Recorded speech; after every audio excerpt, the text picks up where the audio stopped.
মূলত আজকে সাংবাদিক সম্মেলন এই কারণেই,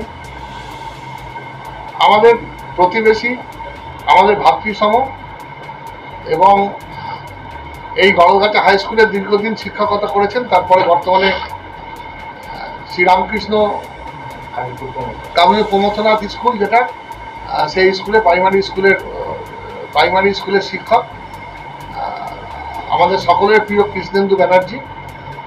এবং কৃষ্ণেন্দু ব্যানার্জির পিতা হরকালী ব্যানার্জিও আমাদের অনেকেরই শিক্ষক ছিলেন। সেই হরকালী মাস্টারমশাই বলি আমরা, তার সন্তান কৃষ্ণেন্দু ব্যানার্জি বেশ কিছুদিন আগে ব্লাড ক্যান্সার রোগে আক্রান্ত হয়েছে এবং এই রোগে আক্রান্ত হওয়ার পর সে অত্যন্ত মানসিক জোর নিয়ে সেই রোগের চিকিৎসা টাটা মেমোরিয়ালে চলছে। প্রথম দফায় অর্থাৎ প্রথম ফেজে যে তার ট্রিটমেন্ট হয়েছে, সেই ট্রিটমেন্টে তার বোন মারো ট্রান্সপ্লান্ট হয়েছে। এখানে আমার পাশে আগেই বলে দিই যে ডাক্তার তপন ব্যানার্জি আছেন ঘটনাচক্রে, উনি প্রথম রোগটাকে আইডেন্টিফাই করতে পেরেছিলেন, মানে সাসপেক্ট করেছিলেন। এবং তার পাশে আমাদের সকলের প্রবীণ শিক্ষক মহাশয় এই গ্রামীণী বাসিন্দা বিদ্যুৎ হাজরা আছেন। এখানে আমাদের সতীর্থ এই তরুণ সংঘ ক্লাব, যে ক্লাবের ও আজন্ম মেম্বার এবং ওই পরিবারের বা ওদের বাড়ির পাশেই যে ক্লাব, সেই তরুণ সংঘ ক্লাবের সকল কর্মকর্তারা আছেন এবং চণ্ডীতলা প্রকৃতি স্বেচ্ছাসেবী সংস্থার কর্মকর্তারাও এখানে আজকে সবাই উপস্থিত হয়েছেন। এবং তার সাথে সাথে তার আর একজন শিক্ষক যিনি তরুণ স্যার আমাদের, তিনিও এখানে এসে উপস্থিত হয়েছেন। আরও অনেকেই সহমর্মিতা দেখিয়েছেন, বাঁচতে চেয়েছেন, কিন্তু আমাদের স্থান অত্যন্ত সংকলন, সাংবাদিক সম্মেলন তো সকলকে নিয়ে করা যায় না, সেই বার্তাটা আমরা পৌঁছে দিচ্ছি। যে প্রথমবার তার যে বন্যারও চেঞ্জ বলেন বা সেটা হয়েছিল, কিন্তু সেটা হয়ে যাওয়ার পরও ও সুস্থ হয়েছিল এবং ঘরে ফিরে এসেছিল এবং আমাদের সঙ্গে দীর্ঘক্ষণ তার কথাবার্তাও চলছিল। এবং আপনাদের সকলের কাছে এই আজকে যারা এসছেন আমাদের সংবাদ মাধ্যমের মানুষজনেরা, তারা বন্ধু হিসাবে আমাদের সহযোগিতা করার জন্য এসছেন, তারাও এই মর্মবেদনা এবং তাদের সমস্ত কিছু মানবিকতার নিদর্শন হিসাবে আমার সংবাদ মাধ্যমের বন্ধুরা এসছেন। তাদের কাছে আবেদন যে আপনাদের মাধ্যমে এটা আমরা এই ডানকুনি, চণ্ডীতলা, উত্তরপাড়া, জাঙ্গিপাড়া, শ্রীরামপুর, চুঁচড়ো এই এলাকার সকল মানুষের কাছে আবেদন যে আপনারা এই টিকিট একটি করে কিনুন, সেদিন অনুষ্ঠানে আসুন এবং এই থেকে যে অর্থ আমরা পাবো সেই অর্থটা সম্পূর্ণভাবে কৃষ্ণেন্দুর চিকিৎসার কাজে আমরা ব্যয় করব। তাই সকলের কাছে অনুরোধ, আজকের এই সাংবাদিক সম্মেলনের মধ্যে দিয়ে চণ্ডীতলা প্রকৃতি এবং চণ্ডীতলা তরুণ সংঘ সহ এই এলাকার সকল ক্লাবের সম্মিলিত প্রচেষ্টার মধ্যে দিয়ে আমরা আপনাদের কাছে যাব। নির্দিষ্ট কাউন্টার থাকবে, সেই কাউন্টারে এই টিকিট পাওয়া যাবে এবং সেগুলো আমরা পরবর্তীকালে সোশ্যাল মিডিয়ায় জানিয়ে দেব। এবং প্রত্যেকের কাছে অনুরোধ, একটি করে টিকিট আপনারা কিনুন। এই টিকিট কিনে আপনারা সেদিন সঙ্গীতানুষ্ঠানে এসে আপনার এই ডোনেট করা একটি টিকিট কৃষ্ণেন্দুর বাঁচার পথে একটি বড় অবলম্বন এবং বড় অধ্যায়, এবং কৃষ্ণেন্দু ফিরবেই। আমরা এই জন্য এর নাম দিয়েছি যে হাসি মুখে ফিরবে কৃষ্ণেন্দু, হাসি মুখে ফিরবে কৃষ্ণেন্দু।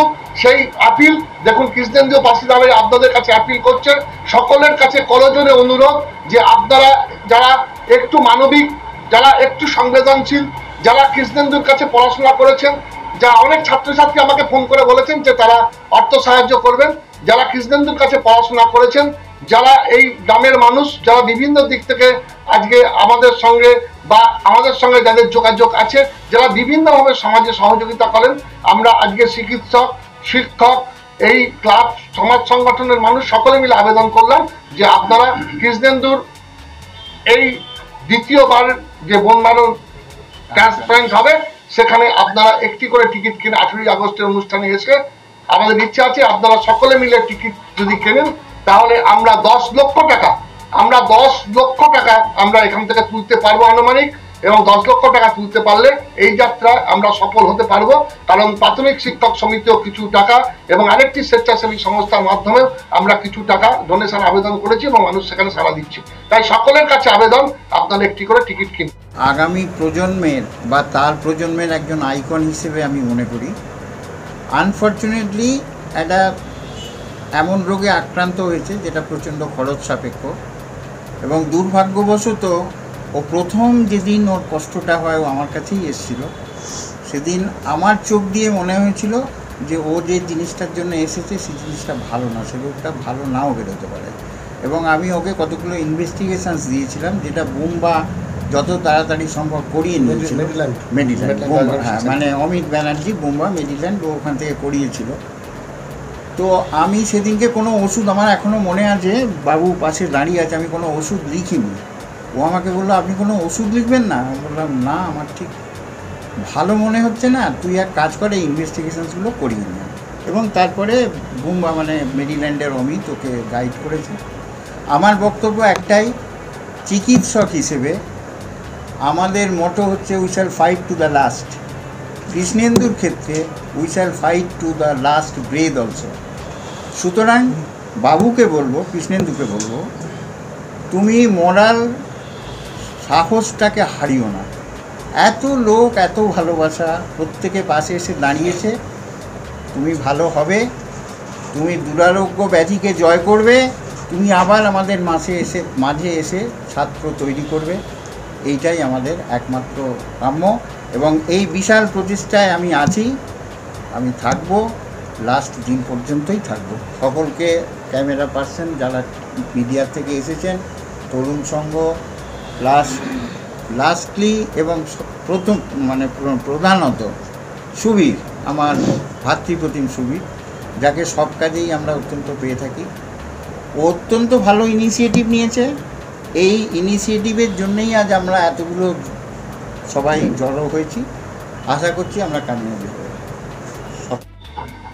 প্রকৃতির কর্ণধার সুবীর মুখোপাধ্যায়, ডক্টর সুবীর মুখোপাধ্যায়, আমাদের সবাই প্রিয় সুবীরদা, আপনাদের সবকে সমস্ত ব্যাপারটাই এতক্ষণ ধরে বলেছেন, বর্ণনা করেছেন।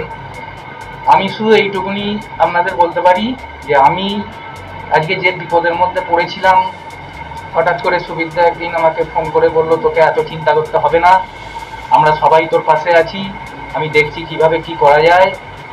তারপর আমার এখানে অনেক স্যারেরা আছেন, আমার গ্রামের সমস্ত লোক সবাই খালি আমাকে বলেছেন, আচ্ছা সুবীর স্যারের যারা অনেকেরই ছাত্র, তারা আমাকে বলেছেন যে সুবীরকে বলেছিস, সবাই আমাকে জিজ্ঞেস করেছে। আমি বলেছি হ্যাঁ বলেছি। কেউ বলেছে সুবীরদাকে বলেছো? এরকমভাবে সবাই আমাকে জিজ্ঞেস করেছে। যে যাই হোক, প্রথমেই আমি তার কাছে মানে কৃতজ্ঞ, এবং সেই যে অন্তর দিয়ে আমার এই ব্যাপারটাকে দেখেছে, এর জন্য আমি তার কাছে সারা জীবনই কৃতজ্ঞ থাকবো। এবং এই প্রকৃতির সমস্ত সদস্য এবং আমাদের ক্লাবের সদস্য, প্রত্যেক সদস্য এবং এলাকার সকল ক্লাব যারা এর মধ্যে ইনভলভ হয়েছে, তাদের সকলকেই আমি আমার আন্তরিক অভিনন্দন এবং আমার আন্তরিক ভালোবাসা জানাচ্ছি। এই বিপদের দিনে আমার পাশে দাঁড়াবার জন্য আমি সবাইয়ের কাছে ঋণী থাকবো বলতে গেলে। মানে আমি নিজেও বুঝতে পারিনি, এবং আমি আপ্লুত যে এত মানুষ আমাকে ভালোবাসে। আমি কদিন ধরেই দেখছি সবাই আমাকে, মানে আমি ফোনেতেই এত মানুষ, এতদিন কেউ জানতো না, কিন্তু এখন যা জানতে পেরেছে মানুষ, আমাকে সারাদিন এত লোক ফোন করে যে আমার কীরকম ব্যাপার, কি হচ্ছে, কীরকম আছো, তুমি চিন্তা করো না। তাই আমি সবাইয়ের কাছেই আমি আমার মানে আন্তরিক ভালোবাসা জানাচ্ছি, আমার নিজের মনের থেকে আমি তাদের কাছে আন্তরিক ভালোবাসা জানাচ্ছি। সবাই আবেদন করবেন এই বিপদের দিনে আমার পাশে যে দাঁড়িয়েছে প্রকৃতি এবং আমার ক্লাবের সদস্যরা, এবং সর্বোপরি সুবীরদা, আমাদের প্রিয় সুবীরদা। তা সেখানে এই যে অনুষ্ঠানটা হচ্ছে, সেটাই আমার খুব ভালো লাগছে যে আমার কিছু টাকা এখান থেকে, এবং অনেকটা পরিমাণ টাকাই আমার এখান থেকে উঠে আসবে, এবং আমি চিকিৎসার জন্য খুব সহজেই চিকিৎসাটা করাতে পারবো। আমরা আমাদের নিজেদের থেকে, আমাদের ডোনেশন হোক, আমাদের ফান্ড হোক, সব মিলিয়ে আমরা 1 লক্ষ টাকা এই ফাংশনটা অর্গানাইজ করার জন্য, সে শিল্পীর বলো, খরচা বলো, রেগুলারিজ বলো, যাই হোক, যে কোনো এন্ট্রি আমরা দেবো। আমরা তরুণ সংঘর পক্ষ থেকে প্রকৃতিকে অসংখ্য ধন্যবাদ জানাই, যে প্রকৃতির এত বড় সহযোগিতা, তার জন্য প্রকৃতিকে আমরা ধন্যবাদ জানাই।